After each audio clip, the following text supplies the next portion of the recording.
narrative besides human trafficking bad, which is why I find the media's reaction so interesting. Article after article after article smearing this movie as far-right QAnon propaganda. Now, what exactly is the Q connection in this movie? What connects this movie to QAnon? Like, I don't know, maybe I missed the adrenochrome scene. Maybe Hillary Clinton came out and sacrificed a baby while I wasn't looking or something. So I went to the Wikipedia just to be sure I didn't miss any of the good scenes. Although the film does not mention any QAnon conspiracy theories. Oh. There was none. Caviezel has endorsed the belief that child traffickers drain children's blood to obtain adrenochrome, a chemical with supposed anti-aging properties. Okay, but doesn't Peter Thiel literally do that? So basically the main actor believes in some insane conspiracy theory about rich people trafficking children or something like that. Who believes in that crazy nonsense, am I right? Not me. No, but apparently he believes in like a bunch of QAnon type stuff, and he's a little kooky. And Christ is your sword. May you join Saint Michael and all the angels in defending God and sending Lucifer and his henchmen straight right back to hell where they belong. But who among us is not a little kooky? He's an actor in the movie. He didn't direct the movie. He didn't write the movie. So I don't know why all the criticism of the actor and his opinions are being lumped in with who is getting arrested out there. Stop it. Tom Cruise is a f***ing Scientologist. I didn't hear anyone shitting and pissing about the new Mission Impossible movie being a dog whistle for Scientology. You think Hollywood isn't infested with the weirdest f***ing people you'll ever meet in your life? An actor having conspiracies about rich, powerful pedophiles is probably the most sane thing you're gonna find there. In fact, you'll probably just find rich, powerful pedophiles. Sound of Freedom is a superhero movie for dads with brainworms. The QAnon-tinged thriller about child trafficking is designed to appeal to the conscience of a conspiracy-addled boomer.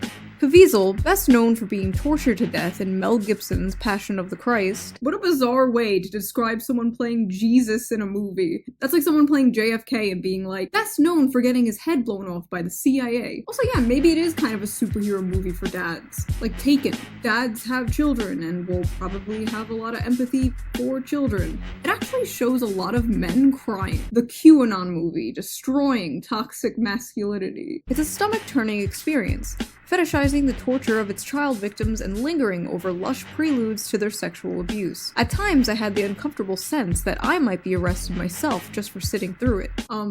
What? Were you horny? This movie didn't show much of anything at all. Maybe you walked into the movie theater where they were showing cuties. As implausible as the movie is, it invents a finale where Balor journeys deep into a jungle alone to pluck a girl from the clutches of guerrilla militants, which he accomplishes by posing as a doctor distributing cholera vaccines. One wonders if it was extreme enough for Caviezel's liking. So this happened in the movie, but I wonder what the actor thinks of it because he believes in something else. We were so close to actually reviewing the actual movie. The actor has taken to repeating the most grotesque falsehoods of the sprawling QAnon ideology, among them that traffickers are harvesting children's organs. Compared to this nonsense, Sound of Freedom is relatively grounded in our universe. Okay? But that mainstream accessibility makes it a valuable recruitment tool. A valuable recruitment tool? Oh no, if you watch The Sound of Freedom, you're gonna go down the right-wing rabbit hole. On the QAnon message board Great Awakening this week, adherents celebrated the movie's box office success. Damn, that's crazy, bro. I wouldn't know that because I don't go on QAnon message boards like you apparently do. I love that criticism of this movie is being stretched this far. It will surely do no good to point out Sound of Freedom's white savior narrative. I mean, it is kind of based on a true story, so like, he is white. He technically is a savior, so yeah, I guess he's a white savior. I'm sorry they didn't race swap the main character. I bet if Disney produced this like they were originally gonna do, maybe he would have been a woman or something, but no. There's visible suffering all around us in America. There are poor and unhoused, and people brutalized or killed by police. There are mass shootings, lack of healthcare, climate disasters, and yet, over and over, the far right turns to these sordid fantasies about godless monsters hurting children. Okay, wait, I agree, but like, can we not care about those things and also care about other stuff at the same time? I wish the far right cared about that other stuff, but like, I don't know, I feel like they're allowed to care about like, this topic too. Also, calling it fantasies is like really weird. Like, it's based on a true story, it's still a real thing that happened and does happen. Sound of Freedom is an anti-child trafficking fantasy fit for QAnon. Again with the QAnon in the title. Again. Also calling it a fantasy. Are these journalists like all in the same group chat? Are they all in like the same Discord server just copying each other's work? A few qualifications up front.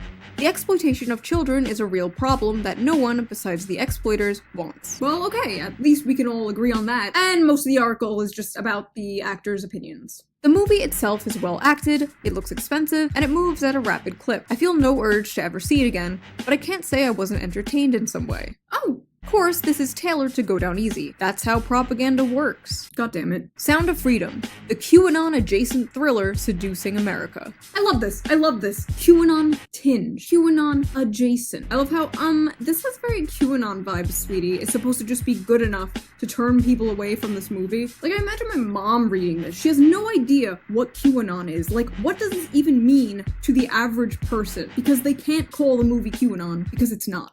Oh look, more of the actor's opinions.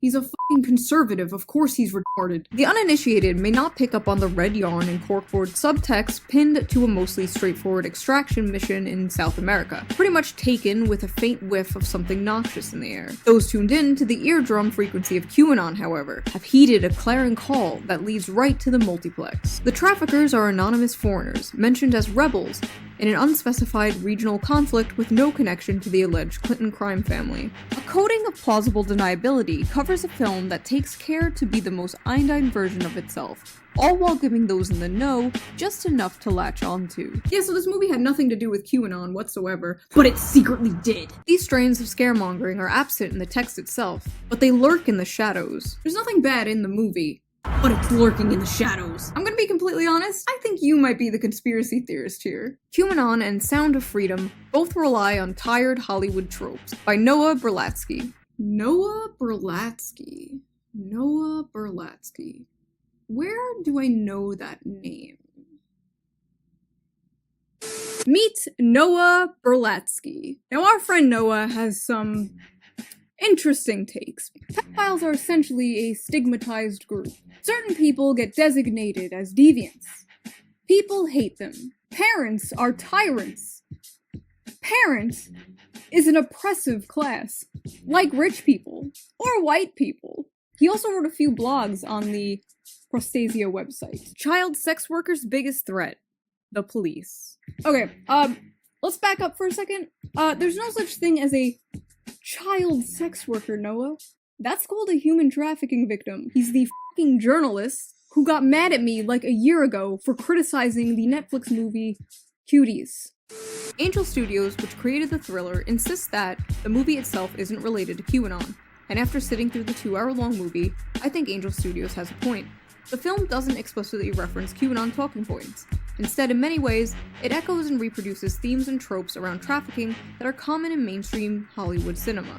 The literal pedophile simp was more fair to this movie than the average journalist. He goes on to talk about how the movie is, like, inaccurate because 41% of children are actually trafficked from people they know, like, in their family. And maybe that's true, but, like, I don't understand how that's a valid criticism of the movie, because the movie is based on one thing. Like a real thing that happened. It's like watching a movie about a plane crash and being like, actually more people die in car accidents. They just kind of seem like they're reaching for literally anything. Is Sound of Freedom a QAnon dog whistle?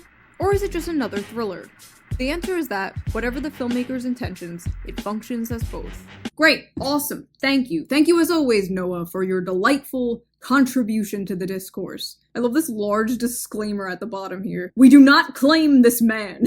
If this movie came out a few years ago like it was supposed to, I really don't think anyone would have cared. People were literally coming at me like, oh, don't see this movie, it's a QAnon movie, and I'd be like, how is it a QAnon movie? And they'd be like, I don't know, I didn't see it. Then shut the fuck up. These people are literally just being told, the people you don't like this movie, so you have to not like it. You literally don't have to do that. Nobody has a gun to your head. Nobody's telling you to run offense for the human trafficking movie. Nobody's telling you to run defense for Cuties, and yet they do it. And let me make this clear, if you don't want to support this movie because you just morally disagree with one of the actors in it, that's fine. But don't go around smearing it as the Q movie when it's just factually not. You think if Eyes Wide Shut came out today, they would call it QAnon? Probably. I mean, they did kill the director shortly after. Now, the one big criticism I do actually share with the critics